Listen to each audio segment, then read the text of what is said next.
The first time we are seeing the surveillance right here of Prince walking into his doctor's office less than 24 hours before his death. His body discovered in his home the next morning, dying from an overdose. Authorities believe he did not know he was taking counterfeit Vicodin laced with fentanyl.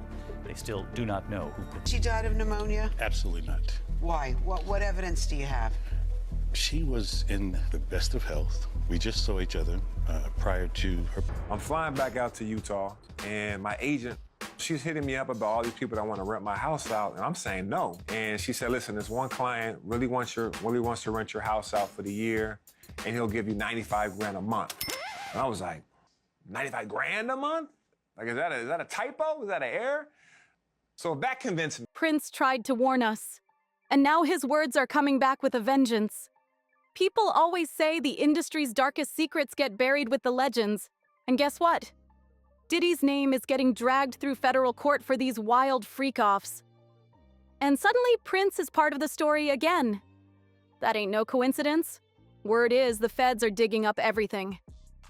His interviews, his handwritten letters, even secret recordings Prince left behind are now part of the case against Diddy. And if the whispers echoing through those courtroom hallways are even half true, this mess was never just about Cassie, or Don Richard, or the long list of Jane Does. Nah, Prince might have been onto something way bigger. He was allegedly trying to blow the lid off Diddy's whole operation, and maybe even paid the ultimate price for it. Let's take it back. Before that so-called overdose, before that shady elevator moment that had everybody online questioning whether Prince was silenced for real, this man was moving with a purpose. And that purpose? To burn down the whole system. He wasn't just going at Warner Brothers, or Jay-Z, or the big-name labels. Prince was trying to torch the whole twisted empire. The fake moguls, the shadowy puppet masters, the blackmail kings pulling strings from the dark. And Diddy? Prince had every reason to keep his third eye locked on that man. But here's the part that's got the internet in a frenzy. Rumors say prosecutors got their hands on some serious receipts. Footage or audio where Prince straight up speaks on Diddy's wild party rituals. Allegedly, there's a clip where he says, "I don't know who I can trust no more." Now that's giving everybody chills. That's exactly why folks are saying this isn't just talk anymore. Something real might have surfaced.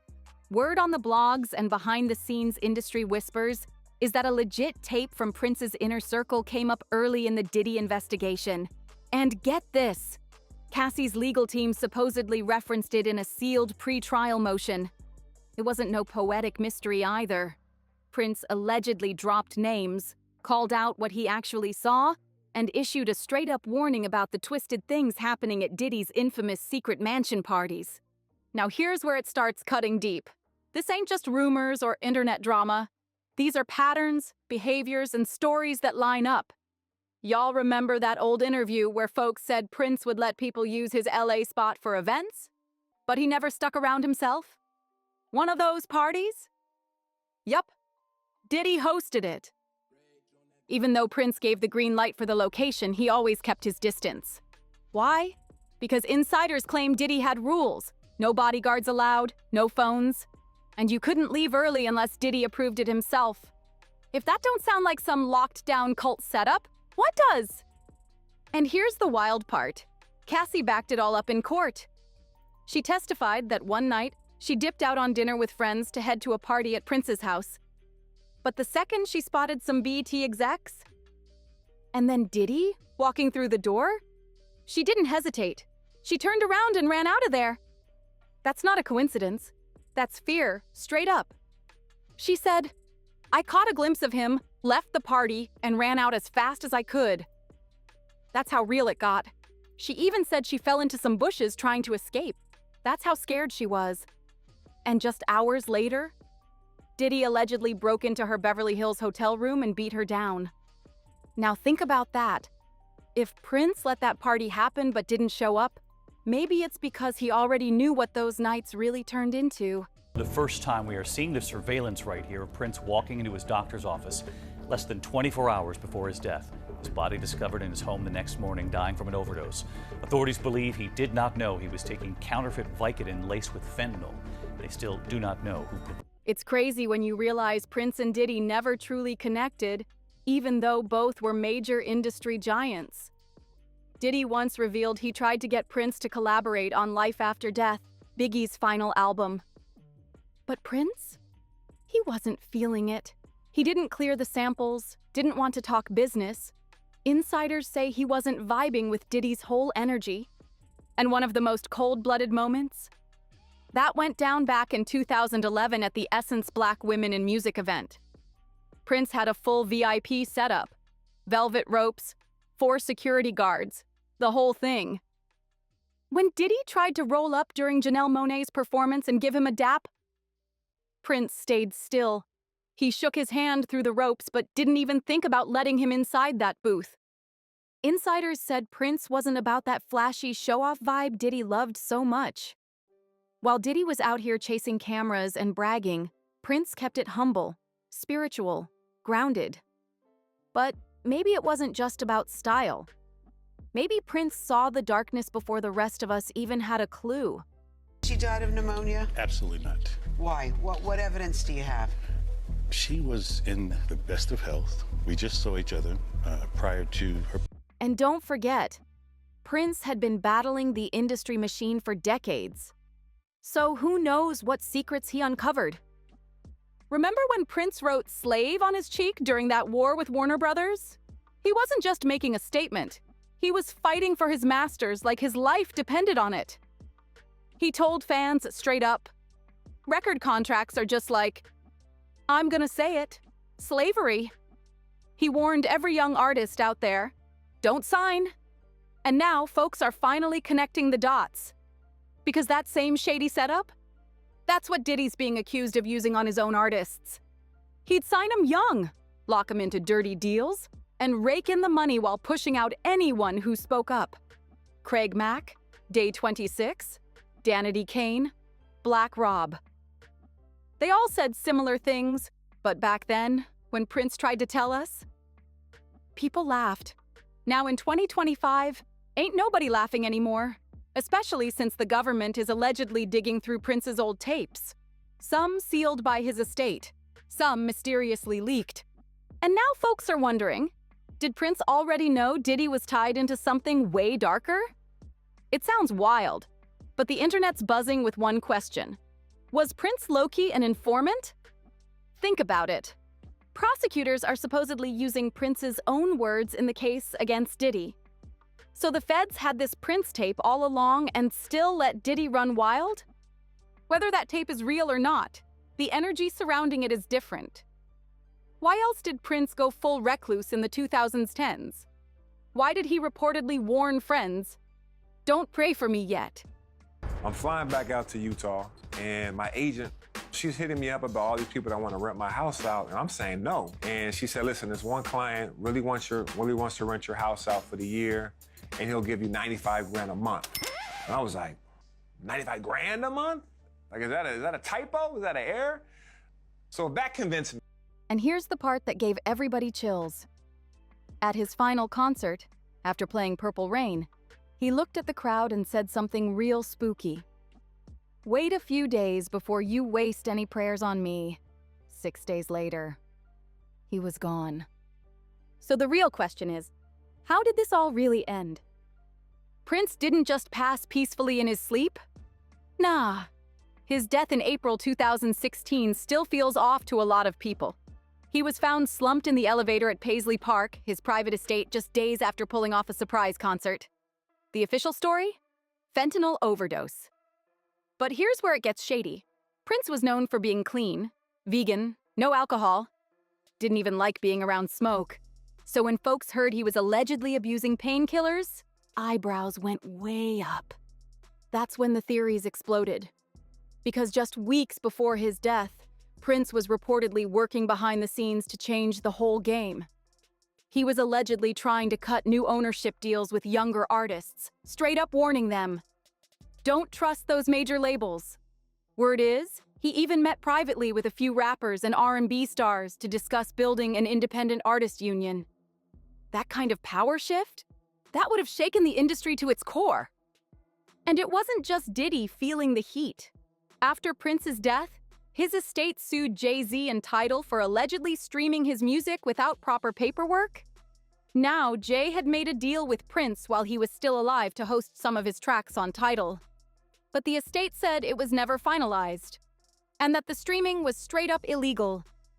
Here's where it gets real interesting. Jay-Z was one of the only industry titans who ever tried to publicly ride with Prince. But after that lawsuit, that friendship fell apart, and suddenly, whispers started flying.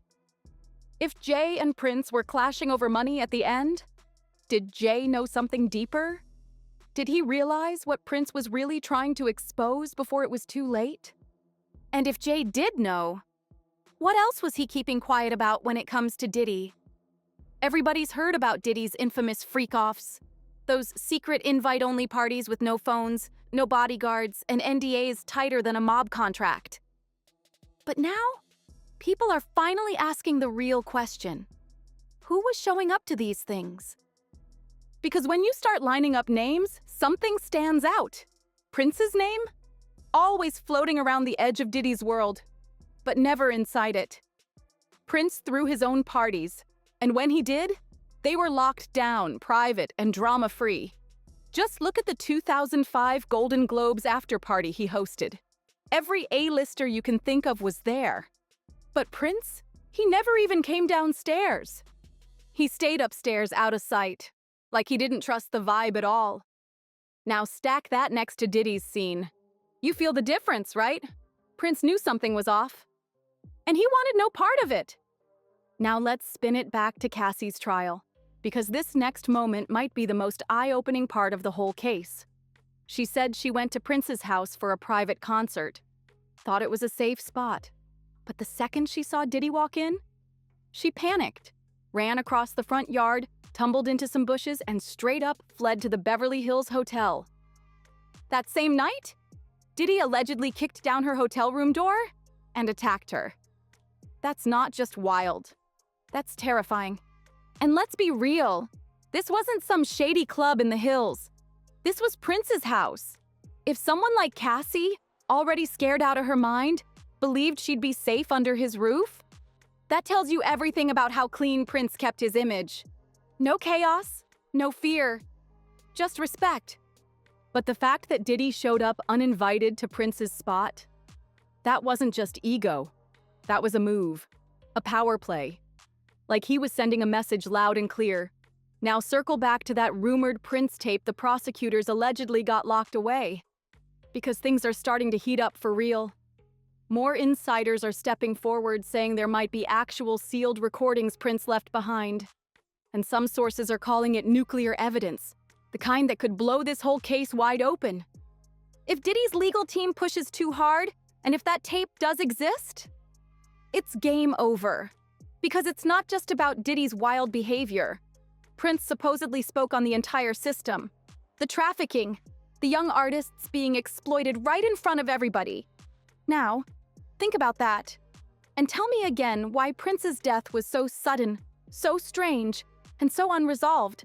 Let's be real. This trial stopped being just about Diddy a long time ago. Start pulling up those old party guest lists. Look at the photos. The court filings. We're talking big names. Mary J. Blige, a longtime collaborator of Diddy's. Jay-Z, allegedly contacted by prosecutors for information. His name's been tied to Tidal.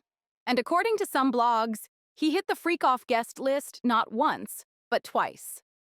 Usher? He lived with Diddy back in the 90s. Already admitted he saw orgies when he was just 14. Cassie? Now the star witness. Dawn Richard? Already testified. But you know who's missing from all of that? Prince. No party photos, no leaked recordings, no name drop from those events. Prince wasn't just absent. He made sure he was nowhere near it, like he knew exactly what was going down, and wanted no part of it. Let's talk about the woman everyone's scared to mention, Kim Porter. Diddy's ex, the mother of 3 of his kids, and according to many close to the scene, the one woman who knew everything. Kim was found dead in her LA home back in 2018. Official cause? Pneumonia. But that never sat right with fans, or the people closest to her. Even Al B. Sure, her former partner set it straight.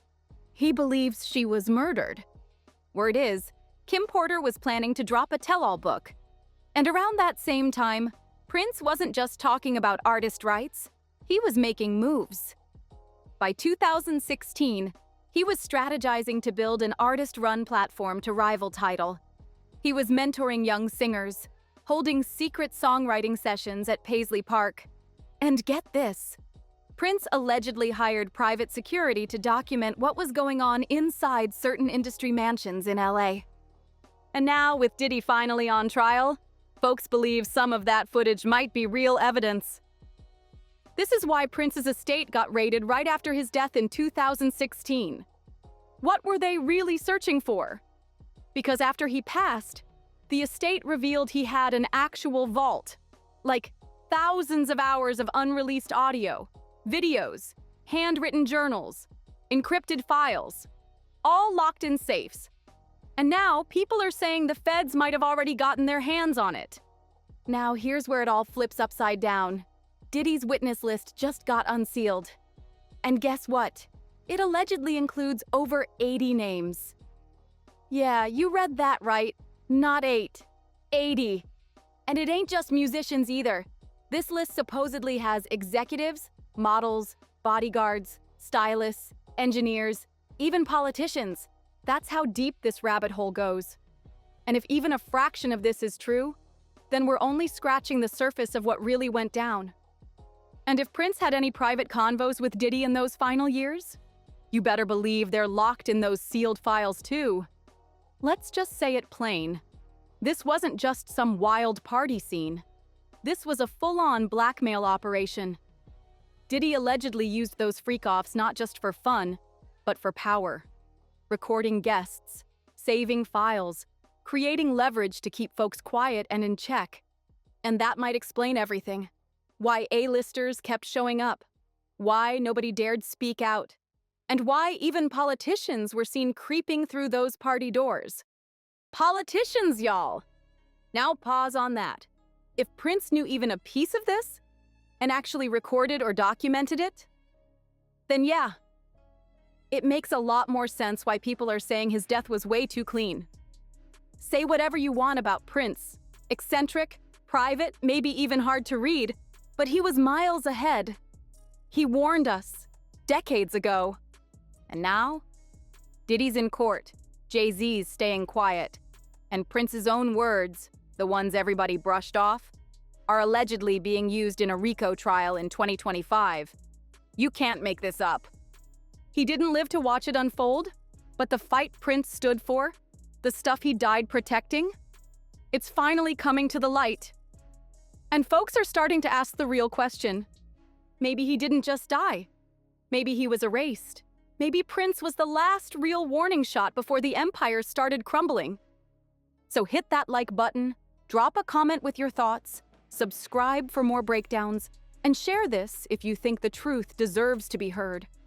'Cause no matter how deep they try to bury it, the truth always outlives the noise. See you on the next one.